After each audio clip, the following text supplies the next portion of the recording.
Hello everyone. Welcome back to Online Help Guide. Today in this video, I will be showing you how to change notification tone on WhatsApp. First, open the WhatsApp app on your phone. Now, tap on three dots from the top right corner. Go to Settings. Here you will see many options. Tap on the notifications. Then tap on notification tone. And here, you will see different types of tones. Tap on the tone you like. Now tap on the back icon from the top left corner. And you will change the notification tone on WhatsApp.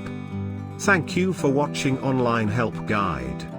Hope this video was helpful and you are able to change the notification tone on WhatsApp. If you like our video then, don't forget to hit the like button on our video and comment down if you have any question or feedback. Also, if you are new to our channel, please subscribe and hit the bell icon to our channel.